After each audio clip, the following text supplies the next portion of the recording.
Welcome back to our podcast dedicated to Foreign Press Review. The Ministry of Science and Technology of Myanmar has inaugurated a solar energy center and a food safety laboratory in Yangon.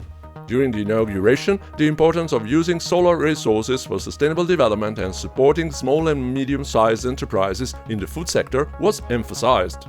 The ceremony also included a meeting to promote the use of solar technologies, as reported by mdn.gov.mm on March 7th. Several local government units in the Philippines have suspended in-person class for Friday, March 7, 2025, due to high temperatures. The Philippine Atmospheric, Geophysical and Astronomical Services Administration has issued warnings regarding extreme heat, suggesting preventive measures to ensure the safety of students. The suspensions also affect the Manila metropolitan area, where afternoon classes has been suspended. The news was reported on March 6th by United News. North Korea has announced that young people and women in North Hwanghae province are actively engaging in the implementation of local development policies. In addition, fishing units from North Pyongan and South Hwanghae provinces are expanding their operations in the West Sea, KCNA.KP reported on March 6th.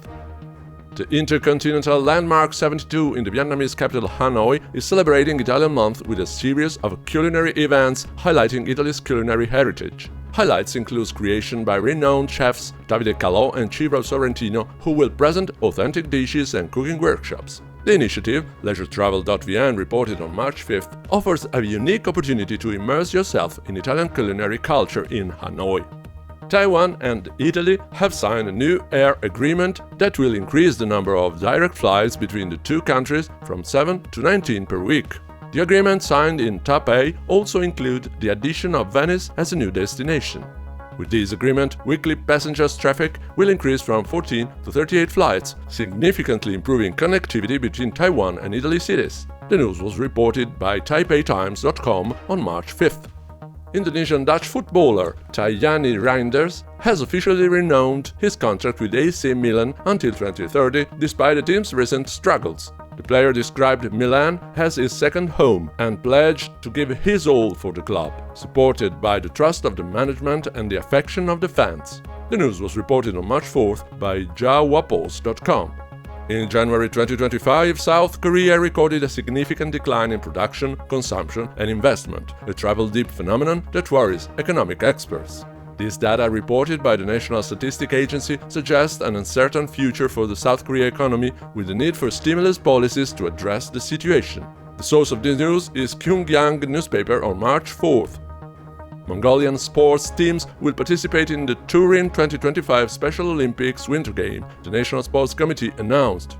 The event is scheduled on March 8 to 16, 2025. Mongolia will be represented by 24 athletes in 6 sports, including alpine skiing and snowboarding. The news was reported on March 4th by news.mn.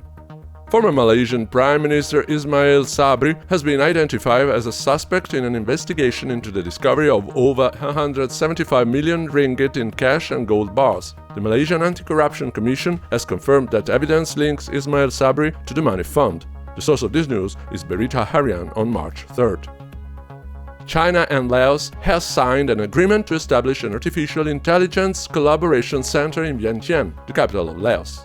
The project aims to enhance Laos' technological capabilities and promote sustainable development in the region. The cooperation comes as a part of a broader collaboration between China and Asian member countries. The news was reported by pasaxon.org.la on March 3rd. Torno Subito, Massimo Bottura's Italian restaurant in Singapore, is celebrating its first anniversary with a series of food events in March. Among the initiatives, Bottura will present a special tasting menu and the aperitif Aperitorno, which celebrates the culture of the Italian aperitivo. The news was reported on March 2nd by inchefmode.com. Former Thai Prime Minister Thaksin Shinawatra urged his supporters to be patient, assuring them that the government led by his daughter Paetongtarn was working to solve the country's economic problems. Thaksin compared the current economic situation to a house with structural damage, which is more difficult to repair than in past crises, and explained that government policies take time to produce results. The news was reported in March 2nd by Bangkok Post. Indian Prime Minister Narendra Modi has launched a campaign to address the alarming rise in obesity in India, which affects 1 in 8 citizens, especially children. During his radio program, Modi urged to reduce oil consumption by 10% per month and named famous personalities to raise awareness. The source of this information is The Hindu, March 2nd. And that's all for now. Thanks for your attention and stay tuned.